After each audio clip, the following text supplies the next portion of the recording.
Eastern magic അവനിലേക്ക് സ്വാഗതം.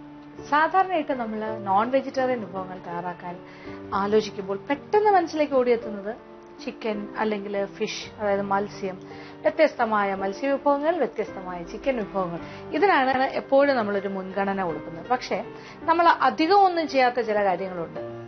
പ്രത്യേകിച്ച് പറഞ്ഞാൽ മാജിക് ഓവനിൽ ഒരുപാട് വിഭവങ്ങളൊന്നും തയ്യാറാക്കാത്ത ഒരു കാര്യമാണ് കരൾ അല്ലെങ്കിൽ ലിവർ.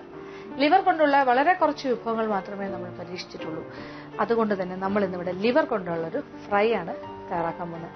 ഇത് നമ്മൾ മട്ടൺ ലിവർ, ആടിന്റെ കരൾ ഉപയോഗിച്ചിട്ടുള്ളൊരു ഫ്രൈ. ഇതൊരു വളരെ എളുപ്പത്തിൽ ചെയ്യാൻ പറ്റിയ ഒരു ഐറ്റമാണ്. പക്ഷെ നല്ല സ്വാദാണ്. ഒരുപാട് ചേരുവകളൊന്നുമില്ല. സാധാരണ ഒരു വെറും ഫ്രൈ അല്ല, ഇത് കരൾ തേങ്ങ ഫ്രൈ. അപ്പൊ കരൾ കോക്കനട്ട് ഫ്രൈ എന്ന് വേണമെങ്കിൽ പറയാം, ലിവർ കോക്കനട്ട് ഫ്രൈ. അപ്പൊ എന്തായാലും എളുപ്പത്തിൽ തയ്യാറാക്കാം. ഇതെങ്ങനെയാണ് ചെയ്യുന്നത് നോക്കാം. ഇതിനുണ്ട് ചേരുവകൾ എന്തൊക്കെയാണെന്ന് നോക്കാം. ആട്ടിൻ കരൾ 1/2 കിലോ കഷ്ണങ്ങളാക്കിയത്, വെളിച്ചെണ്ണ 2 ടേബിൾ സ്പൂൺ, ചെറിയ ഉള്ളി നീളത്തിലരിഞ്ഞത് 1/2 കപ്പ്, മുളക് പൊടി 3 ടീസ്പൂൺ, കുരുമുളക് പൊടി 1/2 ടീസ്പൂൺ, തേങ്ങ ചിരകിയത് 1 കപ്പ്, കറിവേപ്പില ആവശ്യത്തിന്, ഉപ്പ് പാകത്തിന്. അപ്പൊ നമ്മൾക്ക് കരൾ തേങ്ങ ഫ്രൈ എങ്ങനെയാണ് തയ്യാറാക്കുന്നത് നോക്കാം. അപ്പോൾ ഒരു 1/2 കിലോ ആട്ടിന്റെ കരൾ കഷ്ണങ്ങളാക്കി കഴുകി വൃത്തിയാക്കി വെച്ചിട്ടുണ്ട്. ഒരുപാട് ചെറിയ പീസസ് അല്ല, കുറച്ച് ഒരു മീഡിയം സൈസിലെ കഷ്ണങ്ങൾ. പിന്നെ ചെറിയ ഉള്ളി ഒരു പിടി ചെറിയ ഉള്ളി എടുത്തിട്ട് നീളത്തിൽ അരിയുക. അപ്പൊ അത് അരിഞ്ഞു വരുമ്പോൾ ഏകദേശം ഒരു 1/2 കപ്പോളം വേണം. പിന്നെ മുളക് പൊടി, കുരുമുളക് പൊടിയെല്ലാം ഓരോരുത്തരുടെ ഇഷ്ടത്തിനാണ് ചേർക്കേണ്ടത്. എന്നാലും അത് ആവശ്യാനുസരണം. ഏകദേശം ഒരു 3 ടീസ്പൂൺ മുളക് പൊടി, പിരിയൻ മുളക് പൊടി, 1/2 ടീസ്പൂൺ കുരുമുളക് പൊടി ആകുമ്പോൾ ആവശ്യത്തിനാകുമെന്ന് തോന്നുന്നു. ഇനി നമ്മൾ ചുവട് കെട്ടിയുള്ളൊരു പാത്രം അടുപ്പിലേക്ക് വെക്കുന്നു. വെളിച്ചെണ്ണ ഒരു 1-2 ടേബിൾ സ്പൂൺ വെളിച്ചെണ്ണ ആദ്യം ഒഴിക്കും. എണ്ണ നല്ല ചൂടായി കഴിഞ്ഞിട്ട് ആദ്യമേ തന്നെ നമ്മൾ ചെറിയ ഉള്ളി, കൊച്ചുള്ളി, സാമ്പാർ ഉള്ളിയാണ് ചെറിയ ഉള്ളി, അതിനകത്തേക്കിട്ട് നന്നായിട്ടൊന്ന് വഴറ്റണം. അതിനോടൊപ്പം തന്നെ നമ്മൾക്ക് കറിവേപ്പിലയും ചേർക്കാം. വളരെ കുറച്ച് ചേരുവകളാണല്ലോ, കണ്ടല്ലോ, അധികം കാര്യങ്ങളൊന്നുമില്ല. ചെറിയ ഉള്ളി, കറിവേപ്പില, കുരുമുളക് പൊടി, മുളക് പൊടി, പിന്നെ കരൾ, ഉപ്പ്, ഇത്രയും. പിന്നെ പ്രധാനപ്പെട്ട ഒരു കാര്യമുണ്ട്, അതാണ് നമ്മുടെ തേങ്ങ ചിരകി. അത് ഒരു കപ്പ് മുതൽ 1/2 കപ്പ് വരെ വേണമെങ്കിലും ചേർക്കാം. അത് ഓരോരുത്തരുടെ ഇഷ്ടം. അപ്പൊ തേങ്ങയുടെ അളവ് കൂട്ടുകയാണെങ്കിൽ മുളക് പൊടിയുടെ അളവെല്ലാം ഇച്ചിരി കൂടെ ഒന്ന് കൂട്ടിയിടണം. അത്ര മാത്രം. കുരുമുളക് പൊടിയും കരളും നല്ല ഒരു കോമ്പിനേഷനാണ്. നന്നായിട്ട് ചേർന്ന് പോകുന്ന കാര്യങ്ങളാണ്. പിന്നെ ഈ കരളിന് പ്രത്യേകിച്ച് വേകാൻ അധികം സമയമൊന്നും വേണ്ട. കരളിൽ തന്നെ കുറച്ച് വെള്ളമുണ്ട്, അതെല്ലാം ഇറങ്ങി വരും. അതിൽ കിടന്ന് തന്നെ വേഗം. പിന്നെ എണ്ണയിലിട്ട് നമ്മൾ വഴറ്റിയെടുക്കുകയാണല്ലോ, അപ്പൊ പാകത്തിന് മൂപ്പിച്ച്. അതുകൊണ്ട് തന്നെ നമ്മൾ വെള്ളം ഒഴിച്ച് ഇതിലൊരു വേവിക്കൽ പ്രോസസ്സും ഇല്ല. എണ്ണ ചെറുതായി ചൂടായി തുടങ്ങി.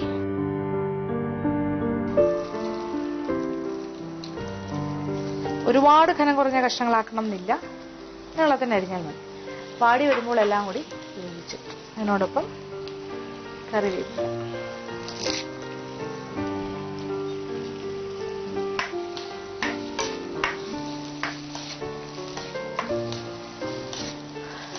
ഈ ചെറിയ ഉള്ളിയുടെ നിറം ചെറുതായി മാറി തുടങ്ങുമ്പോൾ, കുറച്ച് വാടി തുടങ്ങുമ്പോൾ തന്നെ നമ്മൾ കളർ മാറണ്ട, അതിന് മുന്നേ, അതായത് വാടി ഒരു ലൈറ്റ് പിങ്ക് കളറായി തുടങ്ങുമ്പോൾ നമ്മൾ കരളിന്റെ കഷ്ണങ്ങളും കൂടി ചേർക്കും.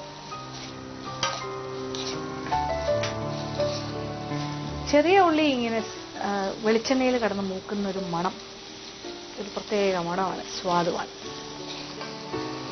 ഇപ്പൊ തന്നെ നല്ലൊരു മണമൊക്കെ വന്നു തുടങ്ങിയിട്ടുണ്ട്. ചെറിയ ഉള്ളി വെളിച്ചെണ്ണ കോമ്പിനേഷൻ, കൂട്ടത്തിൽ കറിവേപ്പില.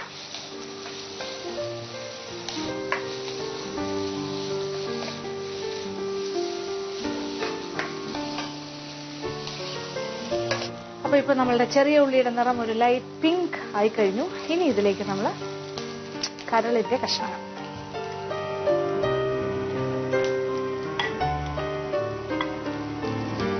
ഇത് ചിക്കൻ ലിവർ അല്ല, ഇത് മട്ടൺ ലിവർ.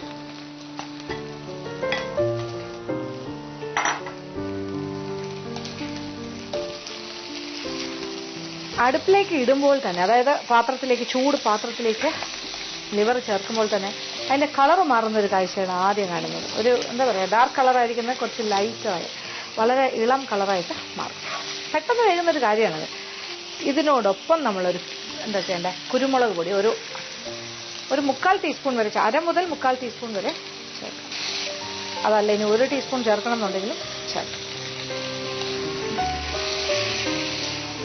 പെപ്പർ പൗഡർ അത് നമ്മൾ വീട്ടിൽ തന്നെ പൊടിച്ചെടുക്കുന്നതാണ് ഏറ്റവും നല്ലത്. തരിതരിപ്പായി പൊടിച്ച കുരുമുളക് പൊടി. കടകളിൽ പാക്കറ്റിൽ വാങ്ങാൻ കിട്ടുന്നതിന് ഇത്രയും ഒരു ഒറിജിനൽ സ്വാദ് ഉണ്ടാവില്ല.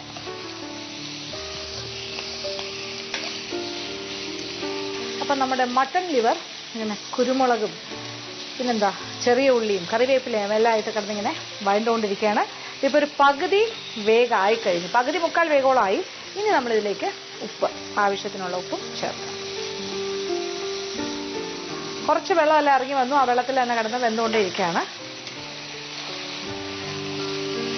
അപ്പോൾ ഇനി നമ്മളിങ്ങനെ ഇടയ്ക്കിടയ്ക്ക് ഇങ്ങനെ ഇളക്കി കൊടുത്തുകൊണ്ടിരിക്കുകയാണ്. അപ്പോൾ ഈ കുരുമുളക് പൊടിയും കൂടി ഉള്ളതുകൊണ്ട് അതും കൂടെ ഉള്ളിലേക്ക് നന്നായിട്ട് പിടിക്കും, കുരുമുളക് പൊടി ഉപ്പും എല്ലാം. പിന്നെ ഇത് ആ ചെറിയ ഉള്ളി കുറച്ച് മൂത്ത് തുടങ്ങുന്നൊരു ഭാഗം വരെ നമ്മളിങ്ങനെ തന്നെ ചെയ്തുകൊണ്ടിരിക്കണം.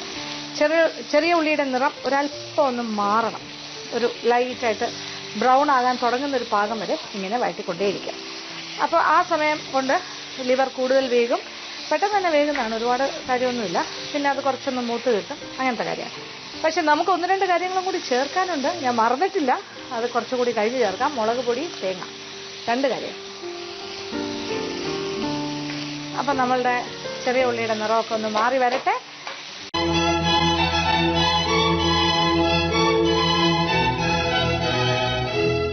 ഇപ്പം നമ്മളുടെ ലിവർ കരളിൻ്റെ കഷ്ണങ്ങൾ ഇങ്ങനെ പാകത്തിന് വെന്തിട്ടുണ്ട്, ചെറുതായി മൂത്ത് തുടങ്ങുന്നു. ചെറിയ ഉള്ളിയും ചെറുതായി മൂത്ത് തുടങ്ങിയിട്ടുണ്ട്. ഇനി നമ്മൾ വേറെ കുറച്ച് കാര്യങ്ങൾ ചേർക്കുന്നു. ഒന്ന് മുളക് പൊടി.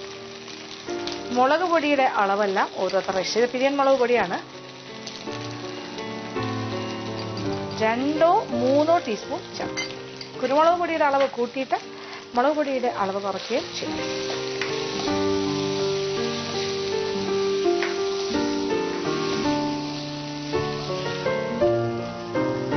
നമുക്ക് 3 ടീസ്പൂൺ മുളക്, ഞാൻ 2 ടീസ്പൂൺ ഇട്ടു, ഇനി 1 ടീസ്പൂൺ കൂടി ചേർക്കാം.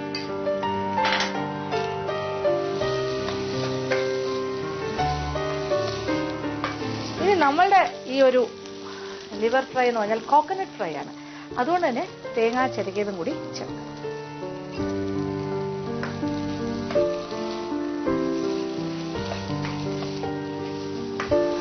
1 കപ്പ് തേങ്ങാ ചിരകിയതിൻ്റെ കയ്യിലുണ്ട്, ആവശ്യാനുസരണം ചേർക്കുക.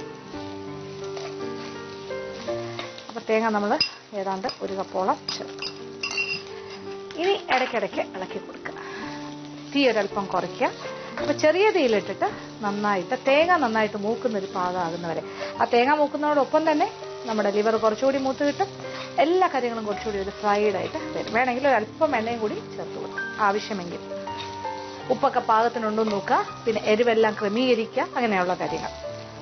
അപ്പം ഇടയ്ക്കിടയ്ക്ക് ഞാൻ ഇളക്കിക്കൊണ്ടേയിരിക്കും. ഏതാണ്ട് എല്ലാം റെഡിയായി കഴിഞ്ഞിട്ട് നമുക്കിത് വിളമ്പുന്ന പാത്രത്തിലേക്ക് മാറ്റാം.